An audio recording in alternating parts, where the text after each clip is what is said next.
Wij staan in Hollem en wij zijn onderwijs naar de familie Verbeek. Zij zijn opjoen terug de heid van de vrouw des huizes, boven van de schaaf. Want zij lijdt op bed met een hernia en daar lijdt ze al 3 weken. Dus ja, het was net zo'n hele gezellige Christ. En ze hebben ook nog 4 liedse bij. Dus nou ja, de man des huizes moet nog alles overnemen.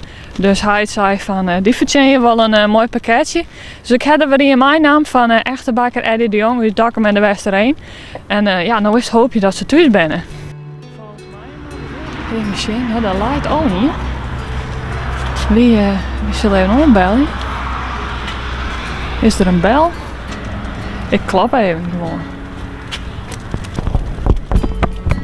Ik heb een heel mooi pakketje voor je. Nou, dat is mooi. Een pakketje oliebollen voor na hier. Ja? Want jouw vrouw die lijdt mijn hernia. Ja. En nou met jou het hele spul hier wat runnen zeg maar. Hoe gaat dat tot Xavier? Nou, best. Ja?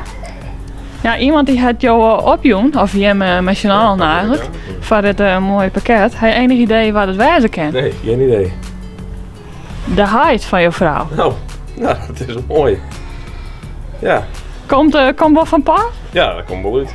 En hoe is het nou met je vrouw? Ja, het gaat langzaam een beetje beter. Maar ja, lange buiten keer.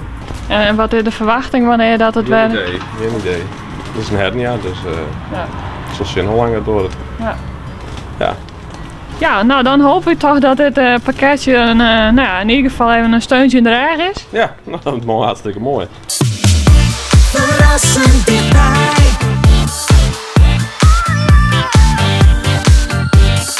RTV NOS.